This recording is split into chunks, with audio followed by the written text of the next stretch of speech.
think your family gatherings are awkward? Imagine sitting at a table where one brother sold another into slavery, two massacred an entire village, and Dad openly admitted he loved one kid more than all the others. Welcome to the family of Jacob, the most dysfunctional family in biblical history, and the unlikely foundation of God's chosen nation. This is the story of how God built an entire nation through 12 brothers who couldn't stand each other.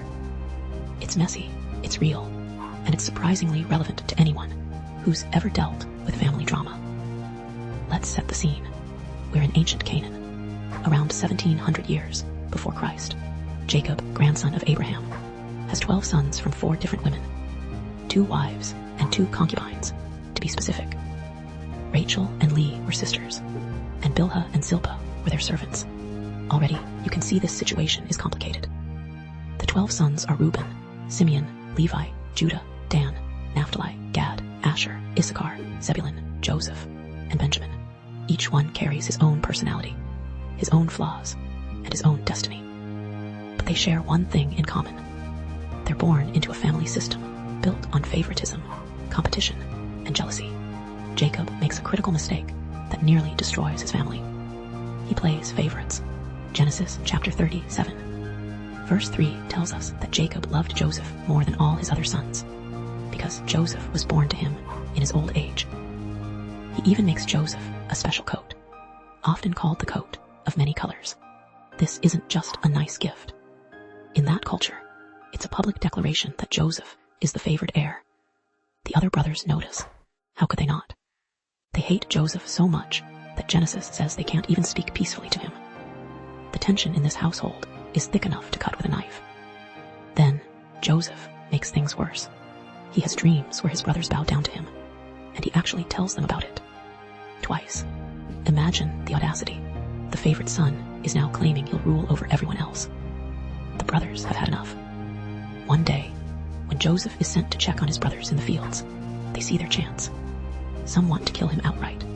Reuben, the oldest, tries to save Joseph's life by suggesting they throw him in a pit instead. But while Reuben is away, Judah proposes a different plan. Why kill Joseph when they can profit from him? So they sell their own brother to slave traders for 20 pieces of silver. They tear up Joseph's special coat, dip it in goat's blood, and show it to their father. Jacob believes Joseph is dead, torn apart by wild animals. He mourns for years, refusing to be comforted. The brothers carry this secret, this lie, this betrayal, for over 2 decades. But here's where God's hand becomes visible. Joseph ends up in Egypt through a series of events involving false accusations, prison, and divine dream interpretation. Joseph rises to become second in command of Egypt. When famine strikes the region, guess who needs food? His brothers. The brothers travel to Egypt, not knowing the powerful Egyptian official before them is the brother they betrayed. Joseph recognizes them immediately. He tests them, putting them through emotional turmoil, before finally revealing his identity. In Genesis chapter 45, verse 5, Joseph says something profound. Do not be distressed, and do not be angry with yourselves for selling me here, because it was to save lives that God sent me ahead of you. This is the turning point. Joseph sees God's sovereignty over his suffering. What his brothers meant for evil, God meant for good. The family is reconciled. Jacob and all his sons move to Egypt, where they're reunited and provided for during the famine. Before Jacob dies, he gathers his 12 sons and speaks prophetically over each one. These blessings in Genesis chapter 49 are crucial because they determine the future of each tribe. Some blessings are harsh. Reuben, the firstborn, loses his birthright because of past sin. Simeon and Levi are rebuked for their violence, but others receive incredible promises. Judah receives perhaps the most significant blessing. Jacob prophesies that the scepter will not depart from Judah, meaning kingship will come through his line. This is fulfilled centuries later, when King David emerges from the tribe of Judah.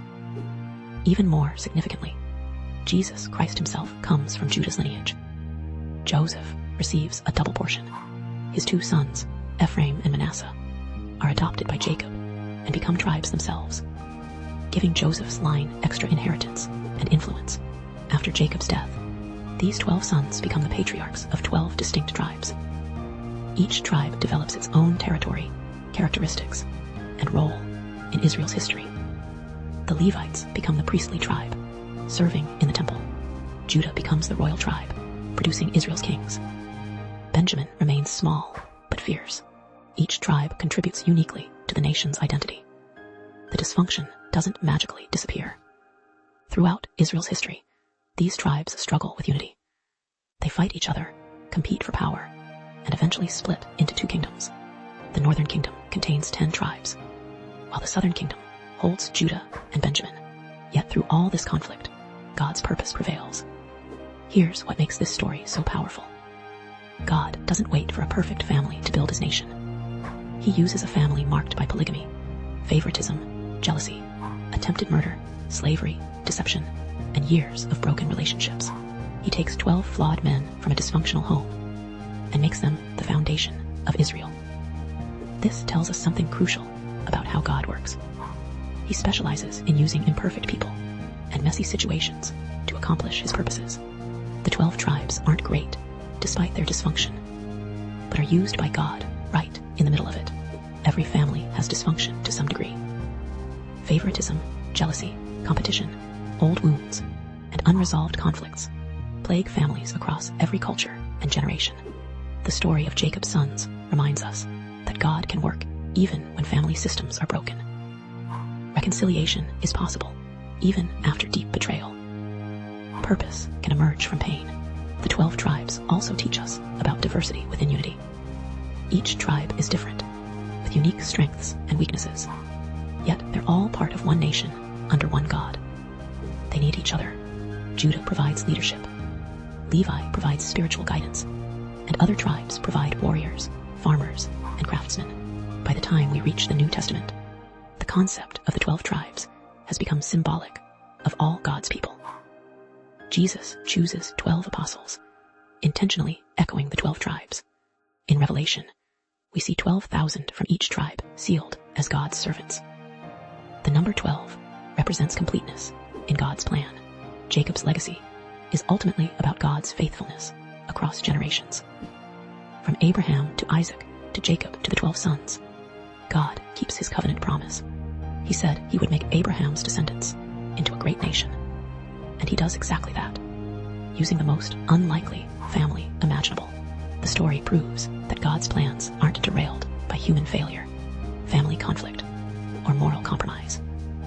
He weaves even our worst moments into his redemptive purposes, building something beautiful from broken pieces.